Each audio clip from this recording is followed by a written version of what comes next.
हर हर महादेव, जय श्री राधे मेरे beautiful divine's. आप सभी लोग कैसे हैं? आइए देखते हैं आपके व्यक्ति के दिल में आपको लेके क्या चल रहा है, आखिर उनकी फीलिंग्स आपके लिए क्या हैं। अगर आप नो कांटेक्ट में हैं या अपने व्यक्ति के साथ फिलहाल कोई झगड़ा चल रहा है या बातचीत हो रही है पर जिस तरीके से होनी चाहिए उस तरीके से नहीं हो रही है, तो रीडिंग आप देख सकते हो। ये किसी भी रिलेशनशिप के लिए आप देख सकते हो, गर्लफ्रेंड बॉयफ्रेंड रिलेशनशिप है, हस्बैंड वाइफ है, देख सकते हो कोई भी। एंड आपको इतना ज़रूर करना है कि रीडिंग को भी कभी लाइक करना है ताकि आपका मेरा एनर्जी एक्सचेंज हो जाए, और मेक श्योर करना है कि आप अपने व्यक्ति का नाम मन में 3 बार ज़रूर ले लें जिनके बारे में भी आप ये रीडिंग देखना चाहते हैं। Collective, general, not male female specific, anyone can watch it and it is an absolutely timeless reading. Start कर रही हूँ गाइज, दिल थाम लीजिए। कैंडल वैक्स ऑन पेपर है, बहुत डीप रीडिंग होती है, ये प्रिसाइज रीडिंग होती है, बहुत अच्छे से हील भी करेगी आपको। So just stay with me and देखिए आज का वैक्स क्या बताता है। श्री राधे श्री राधे श्री राधे। मुझे नंबर 2 प्रोमिनेंट दिखाई दे रहा है काफ़ी ज़्यादा, नंबर 2, नंबर 3, नंबर 11 भी यहाँ पे क्लियर है, नंबर 12 भी यहाँ पे क्लियर है, number 7 okay, number 25, number 16 okay. उसके अलावा मुझे यहाँ पे letter I, letter J, letter L, letter C, letter U, letter V, letter A, letter B. Okay, ये कुछ मुझे मेन लेटर्स दिखाई दे रहा है। राशि आपको थोड़ी देर पे बताऊंगी, पहले थोड़ी सी फीलिंग्स देखने की कोशिश करते हैं कि अभी वैक्स से क्या उकेरा है। थोड़ा और वैक्स बिल्डअप होगा तो मैं आपको राशि भी बताऊंगी। देखिए, सबसे पहली बात तो ये है कि मुझे झगड़ा बहुत ज़्यादा ऊपर तक अपर लिमिट तक पहुँचता हुआ दिखाई दे रहा है। ऐसा लग रहा है जैसे कि आप दोनों के रिलेशनशिप में ना अभी किसी भी तरह की जिसको बोलते हैं ना कि संधि की कोई गुंजाइश रह नहीं गई है। ऐसा लग रहा है कि आप अपने पॉइंट पे टिके हुए हो। अभी आप कह रहे हो मुझे भी नहीं झुकना, बिकॉज आप ऑलरेडी बहुत एडजस्ट कर चुके हो और आपका व्यक्तित्व खैर हमेशा की तरह अपने ईगो को ऊपर रखे हुए है ही। कुछ बातें भी ऐसी घटी हैं, कुछ घटनाएं भी वैसी घट गई हैं कि आप भी परेशान से हो गए हो, आपको भी अब अच्छा नहीं लग रहा है, आपको भी अब नहीं वापस जाना या फिर इनके सामने गिड़गिड़ाना या इनको कन्विंस करने का मन आपका नहीं कर रहा है। कुछ ऐसी बातें पता चलना, कुछ ऐसी व्यक्ति के बिहेवियरल ट्रेट से आप परेशान हो चुके हो। ओके, तो मुझे ऐसा लग रहा है कि अभी स्थिति यहाँ पर है कि भाई कौन आगे बढ़े, कौन फर्स्ट स्टेप ले। कहीं ना कहीं आप भी नहीं लेना चाहते हो और वो भी नहीं लेना चाहते हैं। मुझे ऐसा दिखाई देता है कि आपका जो पर्सन है ना, इसको फिलहाल they can be A shoulder pain, they can be knee joint में पेन हो सकता है इनको।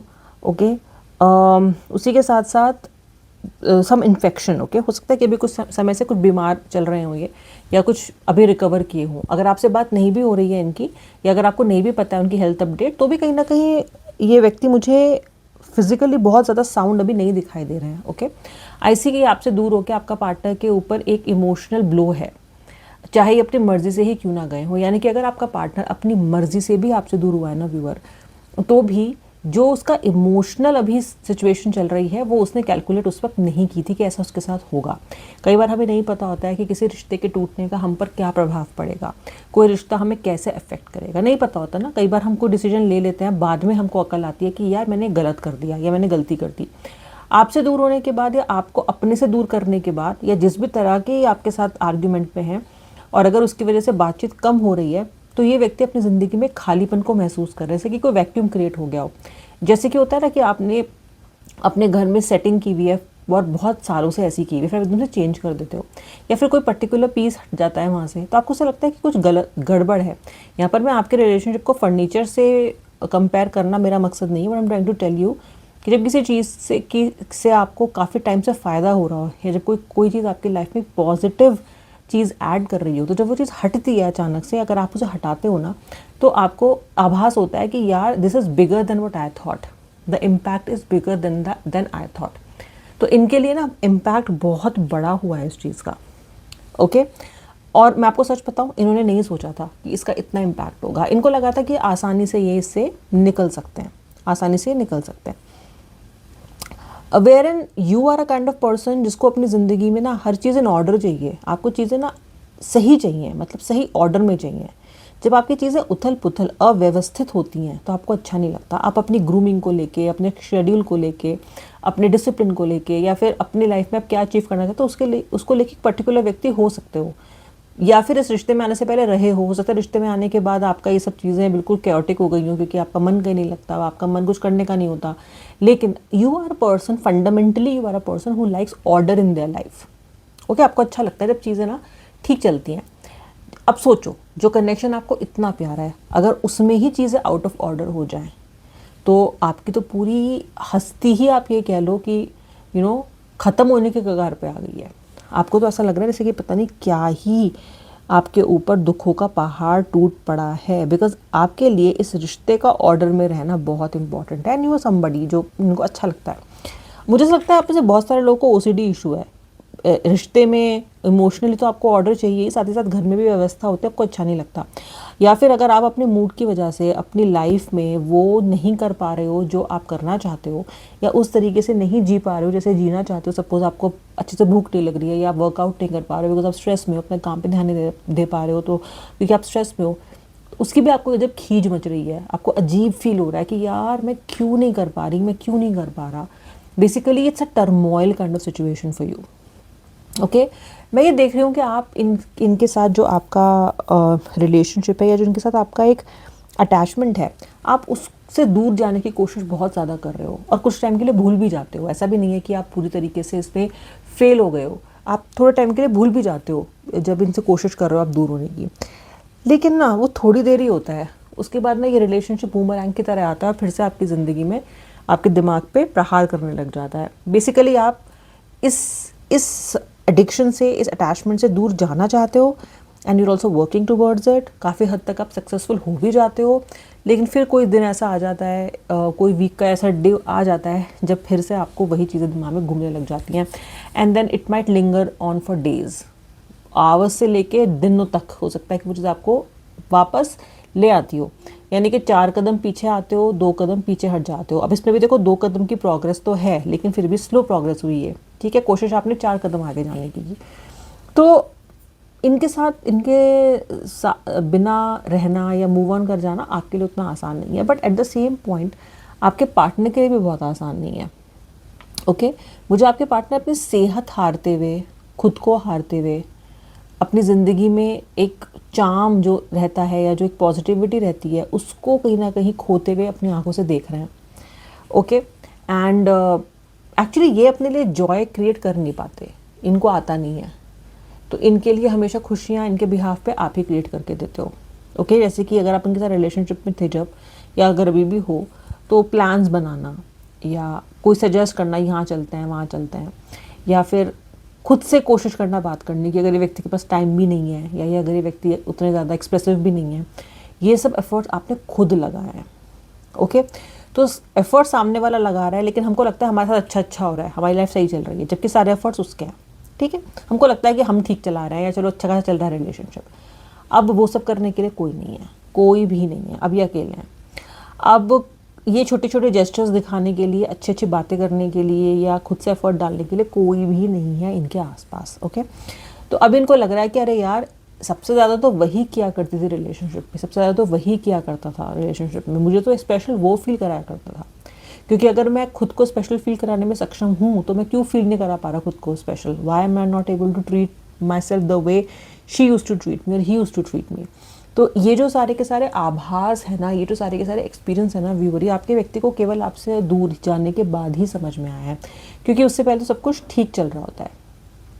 ओके, उस सब कुछ ठीक चल रहा होता है, कुछ दिक्कत नहीं होती, और आप ये सोचते भी नहीं हो कि सामने वाला कितना एफर्ट डाल रहा होगा। उसके एफर्ट तो आपको घर की मुर्गी दाल बराबर लगता है, लेकिन जब वो एफर्ट आपकी लाइफ में नहीं रहते ना, तब आपको पता चलता है कि यार, इसके बिना तो, इस चीज़ के बिना तो मेरी ज़िंदगी में कुछ है ही नहीं। ना तो मुझे खुश रहना आता है, ना ही मुझे जॉय क्रिएट करना आता है, ना ही मुझे हैप्पीनेस क्रिएट करनी आती है। सो ये सब चीज़ें इनको अब समझ में आपके बिना आ रही हैं। एक चीज़ जो इनको बहुत परेशान कर रही है, और मुझे लगता है कि एक चीज़ जो इनको बहुत ज़्यादा ट्रैप से में लेके चली गई है, डिप्रेशन से में लेके चली गई है, वो है आपकी चुप्पी, आपकी खामोशी। आपकी खामोशी बर्दाश्त नहीं हो रही इनसे। यार, खामोशी इज़ वेरी वेरी डेंजरस। इनको ऐसा लग रहा है यार, ये चुप कैसे हो गई, यार ये चुप कैसे हो गया। आप में से कौन कौन ऐसे हैं जिन्होंने चुप रहना अब ज़्यादा बेहतर समझ लिया है? मुझे ज़रूर कमेंट सेक्शन में लिख के बताना, क्योंकि यार आपने तो अपना चुप रहना खुद को प्रोटेक्ट करने के लिए अपनाया था, पर मैं आपको सच बताऊं तो आपके पार्टनर को उससे बहुत फ़र्क पड़ रहा है। ओके, आपकी चुप्पी, आपकी तो bug bug bug bug bug bug सुनना की आदत है उनको, चाहे उन्होंने आपको उसके लिए कितना ही ब्लेम क्यों ना किया हो, लेकिन आप जब बग बग करते हो तभी अच्छे लगते हो उनको।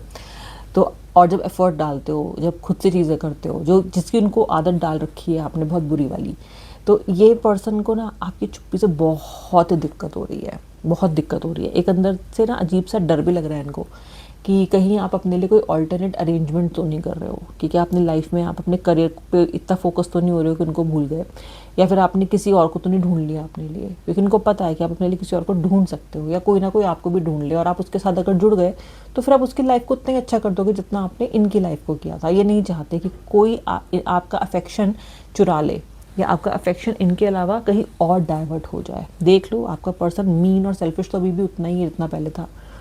ओके, क्योंकि इनको पता है कि जिससे आप प्यार करोगे या जिससे आप रिलेशनशिप वापस बनाओगे, उसके लिए फिर आप उतना ही तो करोगे जितना आपने इनके लिए किया था। तो समवेयर ही नोज और she knows that somebody else can get lucky, अगर आपको इन्होंने ऐसे ही जाने दिया तो आपकी चुप्पी टूट जाए, इसके लिए ये व्यक्ति शायद मैनिफेस्टेशंस भी कर रहा है कहीं ना कहीं कि आपकी चुप्पी टूटे, आपकी चुप्पी टूट जाए, खुद से ही आपकी चुप्पी टूट जाए। ओके, कोई उपाय या मैनिफेस्टेशन इस तरह की चीज़ें मुझे दिखाई दे रही हैं। बहुत irritated, jealous and pissed off है आपका व्यक्ति, क्योंकि आप मुंह नहीं खोल रहे हो, कुछ भी नहीं बोल रहे हो, आपका कुछ नहीं बोलना इनका दिल दहला रहा है। अब चाहते तो ये खुद से ही हैं बात करना, पूछना कि भाई क्या हो गया, क्यों नहीं बात कर रही हो, व्हाट इज़ द प्रॉब्लम, या तुमने अपने आप से इनिशिएटिव क्यों नहीं लिया, व्हाट्सोएवर। लेकिन ये चीज़ें भी ये नहीं पूछ पा रहे हैं बिकॉज ये छोटे हो जाएंगे, या इनको लग रहा है कि ये छोटे दिखेंगे, हारे हुए दिखाई देंगे, और हारा हुआ दिखना ये चाहते नहीं है। तो व्यक्ति चुप बैठा है, लेकिन डर है इनको व्यूअर, काफ़ी डर है। This person is nervous. Okay, आपकी चुप्पी एक दिन समझ में आती है, 2 दिन समझ में आती है, 3 दिन समझ में आती है, पर आप में से कई सारे लोग हफ्तों से बात नहीं कर रहे हो उनसे, क्योंकि आप इनिशिएटिव भी नहीं ले रहे हो। आप ये सोच रहे हो अब की बार तो ये खुद ही आएगा, ये खुद ही आएगी, मैंने नहीं करना है। And this is actually making your partner nervous, थर्रा रहे हैं। आप करियर वरियर पे ध्यान दे लो तो चलो उनको लिए फिर भी एक्सेप्टेबल है, हजम हो जाएगा, पर अगर आप किसी और के साथ मूव ऑन कर गए ना, ओ माय गॉड, ये इस व्यक्ति के लिए बहुत ज़्यादा एक प्रहार है। ओके, एक it's like a blow, and ये बहुत घबरा रहे हैं उस चीज़ से, बहुत घबरा रहे हैं। कभी सोच रहे हैं कि कॉल कर लूँ, कभी सोच रहे हैं कि अरे नहीं रुक जाता हूँ, क्या पता खुद ही कर ले। आपकी जब ये सिंगल्स फोटो देख रहे हैं, जब आप अपने अकेले फ़ोटो डाली हुई हैं, तो ये व्यक्ति ओके खुश है। जहाँ आपके साथ किसी और को देख रहा है जिसको ये नहीं जानता है, और वो व्यक्ति ऑपोजिट जेंडर का है जिसका आपने फ़ोटो डाल रखी है, तो ये पर्सन थोड़ा सा नर्वस दिखता है मुझे, परेशान दिख रहा है, सोच रहा है कि ये कौन हो सकता है। अगर इसको जानते हैं तो ठीक है, लेकिन अगर इसको नहीं जानते हैं तो ये कौन है, किसके साथ मिल रही है, किसके साथ मिल रहा है, what is happening, what's going on. Move on तो नहीं किया, अगर मुझे कॉल नहीं किया तो मे बी इसलिए कॉल नहीं किया बिकॉज ही और she is interested somewhere else. इस तरह के थॉट्स आपके पार्टनर के अंदर मुझे लगातार आते हुए दिखाई दे रहे हैं। मैंने आज आपको राशियाँ नहीं बताई हैं और बहुत towards the end of the reading में आ गई हूँ। सुन लो राशियाँ, देखो वैसे तो ये सारे ज़ोडिक साइंस के लिए है, लेकिन Pisces, cancer, Scorpio, Aquarius, Gemini, Libra, यानी कि मीन, कर्क, वृश्चिक, और आपके लिए कुंभ, मिथुन और लिब्रा राशि, यानी कि तुला राशि मुझे यहाँ पे दिखाई दे रही है। इस व्यक्ति का दिल इसके साथ नहीं है, इस पर्सन का दिल इसके साथ नहीं गवाही दे रहा है, इसके ऑपोजिट है इसका दिल, मतलब दिल ने ही बगावत कर रखी है इनकी। और वो किसके हक में बोल रहा है, आप जानते हो किसके हक में बोल रहा है, आपके हक में बोल रहा है। होने दीजिए काम, इस जर्नी को आगे बढ़ने दीजिए, पुश मत कीजिए अपने पार्टनर को, किसी पर्टिकुलर टाइमलाइन में के लिए डेडलाइन मत दीजिए, आएगा। आप अपने आप को फिलहाल स्वच्छंद कीजिए। आप ये सोचिए कि ठीक है, उसको डिसीजन लेना है वो लेता रहे, मुझे फिलहाल अपनी लाइफ के साथ क्या करना है वो मैं सोचूंगी, मैं सोचूंगा। Okay, so just keep moving on in your life. फिलहाल तो आपका व्यक्ति मुझे नर्वस बहुत ज़्यादा दिखाई दे रहा है। अगर आपने कोई फ़ोटो इसलिए ऐसे डाली है जो आपने इसीलिए डाली है कि ये देखें और परेशान हो, तो कॉन्ग्रेचुलेशंस, आपका जो प्लान है वो मुझे कामयाब होता हुआ दिखाई दे चुका है। अब मिलूंगी नेक्स्ट रीडिंग में। सब्सक्राइब कर लेना, बेल आइकन प्रेस करना, ताकि आपको मेरी वीडियोज़ के रेगुलर नोटिफिकेशंस मिलते रहें। श्री राधे, हर हर महादेव।